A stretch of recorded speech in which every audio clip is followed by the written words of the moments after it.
Bismillahirrahmanirrahim. Assalamualaikum warahmatullahi wabarakatuh. Selamat pagi, salam sejahtera bagi kita semuanya. Shalom, Om Swastiastu, Namo Buddhaya, salam kebajikan.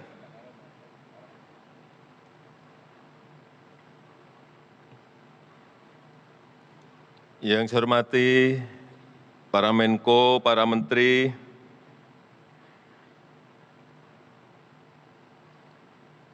yang saya hormati Gubernur Bank Indonesia, yang saya hormati Panglima TNI, Kapolri, Jaksa Agung, Kepala BIN, yang saya hormati para kepala lembaga pemerintah non-kementerian, yang saya hormati para gubernur, bupati, wali kota, para ketua DPRD provinsi, DPRD kabupaten dan kota, yang saya hormati ketua MRP dan MRPB, serta ketua DPRP dan DPRBB, yang saya hormati Wali Nangro,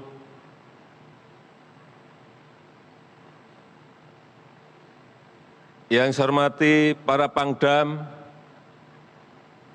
beserta Danrem dan Dandim, yang saya hormati para Kapolda dan para Kapolres, yang saya hormati para Kejati dan para Kejari, yang saya hormati seluruh kepala BPS yang hadir,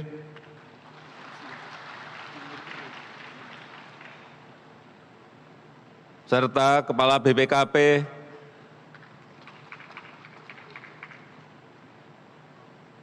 Bapak Ibu hadirin dan undangan yang berbahagia yang tidak bisa saya sebutkan satu persatu. Pertama-tama saya ingin menyampaikan ucapan terima kasih yang sebesar-besarnya atas kerja keras kita dalam menangani pandemi. Alhamdulillah pandemi berhasil kita kelola dan kita kendalikan dengan baik. Dan stabilitas ekonomi juga bisa kita manage, kita pertahankan sehingga berada pada posisi yang sangat baik. Ini berkat kerja keras kita semuanya.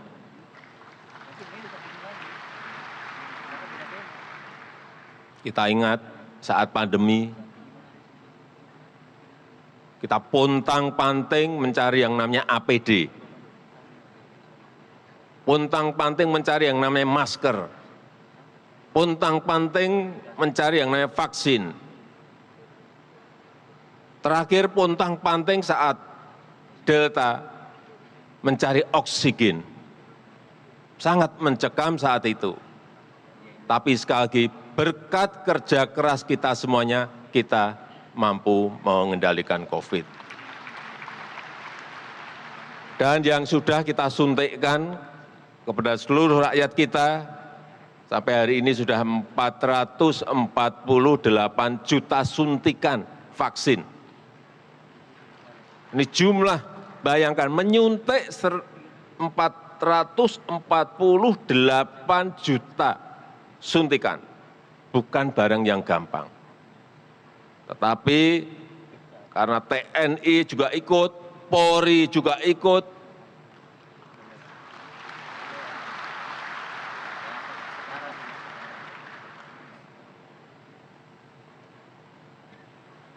seluruh gubernur, bupati, wali kota, sampai ke tingkat RT semuanya ikut. Itu yang menyebabkan kita bisa menyelesaikan COVID dengan baik.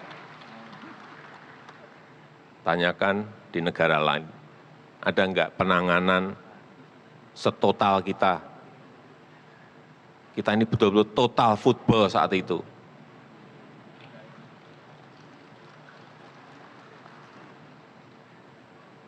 Untang-panting semuanya lari ke sana kemari karena kita memang ingin COVID bisa kita selesaikan.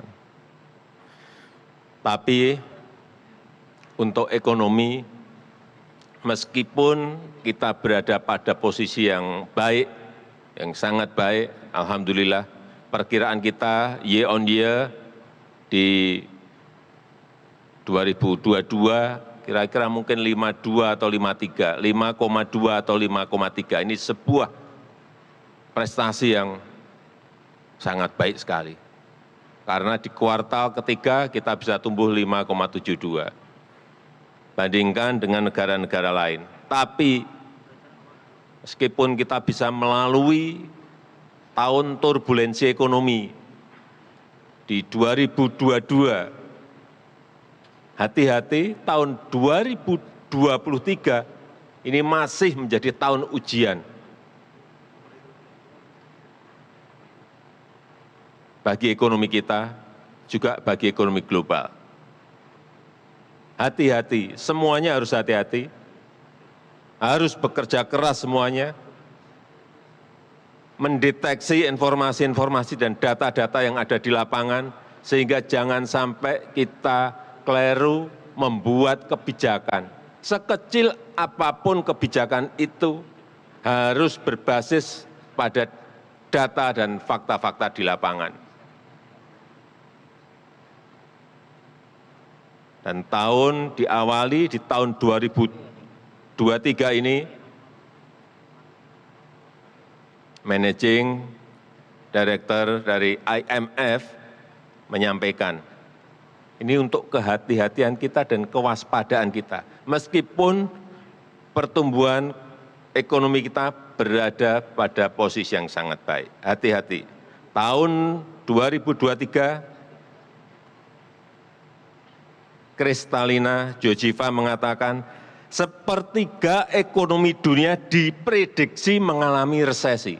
Sepertiga ekonomi dunia diprediksi mengalami resesi. Bahkan untuk negara yang tidak terkena resesi, ratusan juta penduduknya merasakan seperti sedang resesi. Hati-hati. Sepertiga itu artinya kurang lebih 70 negara. Kurang lebih. Dan guncangan ekonomi karena pandemi, karena perang, ini sudah menyebabkan 47 negara masuk menjadi pasiennya IMF. Kita ingat tahun 97-98, Indonesia menjadi pasiennya IMF. Ambruk ekonomi dan ambruk politiknya. Ini 47 negara. Dan yang lain masih ngantri di depan pintunya IMF. Sehingga kita harus memiliki, sekali lagi, memiliki frekuensi yang sama dalam menghadapi situasi-situasi yang tidak mudah ini. Situasi global masih sangat tidak mudah. Dan sekarang yang menjadi momok semua negara adalah yang namanya inflasi. Ini momok semua negara. Dan patut juga kita syukuri inflasi kita terakhir di angka 5,5%. Ini patut kita syukuri berkat kerja keras kita semuanya. Coba dilihat di negara-negara lain bahkan sudah ada yang sampai ke 92%. Di Uni Eropa berada di angka 9,2%. Ini sebuah angka yang tinggi sekali. Sehingga saya minta seluruh gubernur, bupati dan wali kota bersama-sama dengan Bank Indonesia terus memantau harga-harga barang dan jasa yang ada di lapangan. Sehingga selalu terdeteksi sedini mungkin sebelum kejadian besarnya itu datang. Sehingga bisa kita kejar dan kita antisipasi untuk kita selesaikan. Hati-hati dengan yang namanya kenaikan beras. Udah kita sekarang memang harus bekerjanya detail seperti itu. Apa yang naik di lapangan? Beras. Saya sudah 2 hari yang lalu memperingatkan Bulog untuk masalah ini. Karena di lapangan 79 daerah beras mengalami kenaikan yang tidak sedikit. Urusan telur, 89 daerah juga mengalami hal yang sama, naik. Urusan kecil-kecil, urusan tomat, 82 daerah mengalami kenaikan. Dan daging ayam ras, 75 daerah mengalami kenaikan. Tolong Bupati, Wali Kota, Gubernur sering-sering masuk pasar, cek betul di lapangan, apakah data yang diberikan itu sesuai dengan fakta-fakta di lapangan. Jangan sampai, udah nggak musim lagi sekarang ini, yang naik bawaan ABS, Pak, baik Pak, nggak ada yang naik Pak, harga stabil Pak. Saya cek langsung lapangan.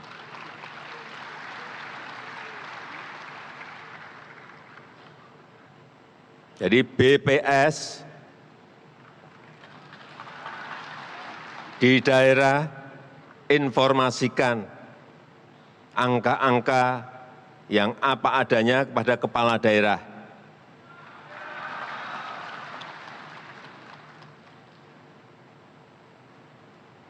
Juga hati-hati mengenai tarif-tarif yang diatur oleh pemerintah maupun Pemda. Hati-hati.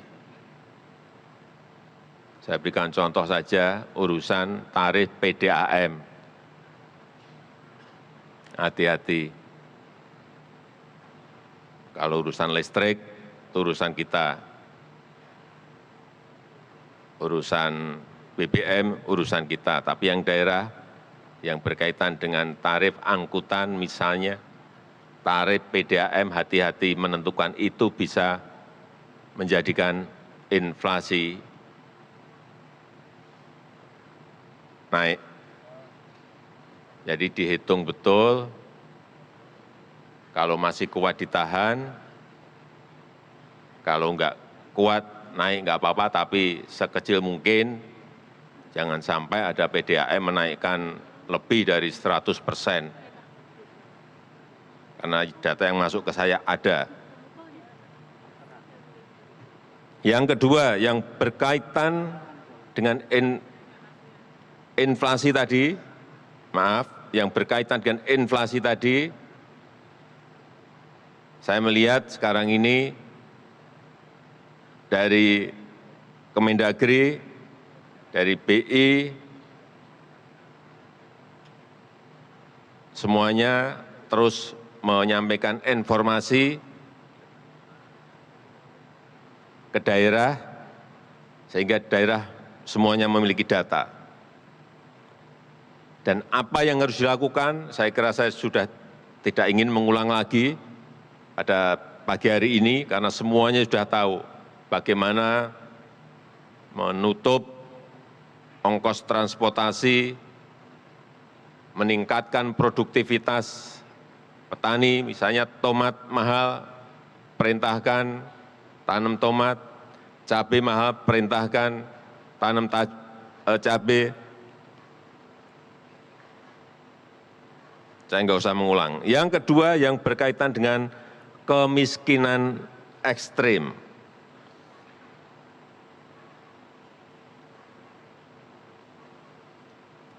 Saya kira data siapa yang miskin ekstrim ini di daerah sudah ada semuanya.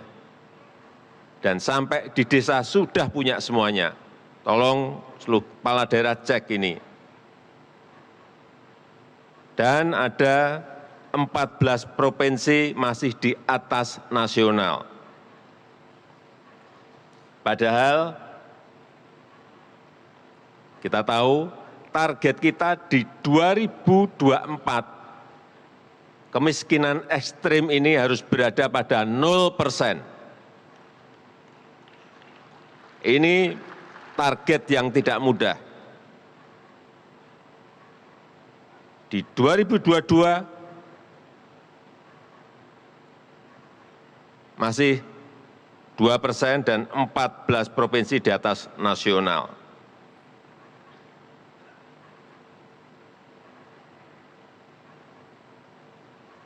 Semuanya sudah ada datanya, artinya targetnya siapa, sasarannya siapa, sudah ada semuanya. Penanganannya seperti apa, juga saya kira saya sudah tidak usah menyampaikan lagi. Intervensi apa yang harus dilakukan, semua Pemda sudah tahu apa yang harus dilakukan.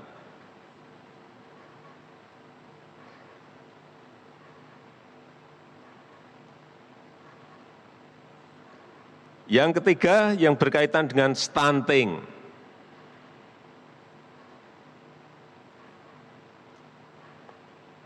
Hati-hati masalah ini. Kita memiliki bonus demografi dan puncaknya nanti berada di tahun 2030-2035. Kalau SDM kita tidak berada pada posisi yang ininya baik, sehingga memiliki produktivitas baik, hati-hati. Bukan keuntungan yang akan kita dapat, tetapi akan memberikan beban yang besar kepada negara. Sehingga stunting harus menjadi target penyelesaian bagi pengembangan sumber daya manusia Indonesia. Di tahun 2014 kita masih 37%. Tahun 2021 sudah berada di angka 24. Saya kira di 2022 ini berada di angka 21 kira-kira. Sudah turun memang drastis. Tetapi target kita di tahun 2024 harus berada di bawah 14%. Bukan hal yang mudah, tetapi sekali lagi, kalau kerja keras kita seperti saat kita bekerja mengatasi pandemi, saya yakin ini bukan persoalan yang susah diselesaikan. Datanya ada. Hati-hati untuk stunting, 23% penyumbang stunting itu adalah masalah bayi yang belum lahir. Artinya masih dalam kandungan. Itu kontribusinya 23%, besar sekali. Sehingga perlu saya ingatkan kepada kepala daerah agar dinas, agar BKKBN mengingatkan terus mengenai pentingnya gizi bagi ibu hamil, dicek apakah anemia atau tidak, dicek benar. Karena kunci ada di situ.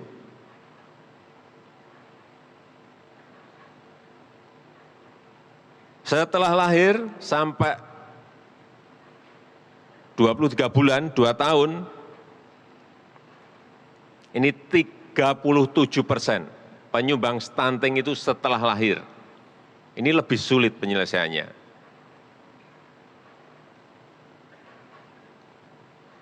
Dan juga perlu saya ingatkan pada saat intervensi, masa kritis intervensi, jangan diberikan makanan yang namanya ultra proses, biskuit, bubur instan. Hati-hati, ini banyak dilakukan, ini keliru loh. Beri yang namanya protein hewani yang tinggi zat besinya. Bisa itu. Saya kira semua juga tahu. Saya sebenarnya nggak mau ngomong, tapi hanya mengulang aja. hati ayam.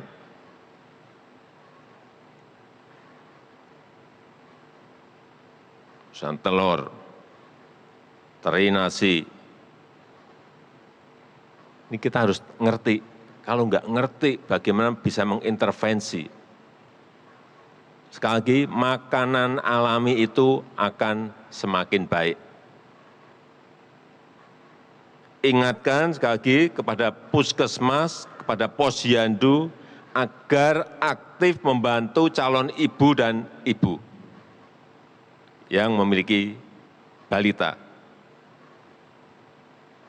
Ingatkan mengenai anemia, ini harus dicek berarti. Ingatkan mengenai ASI eksklusif selama 6 bulan.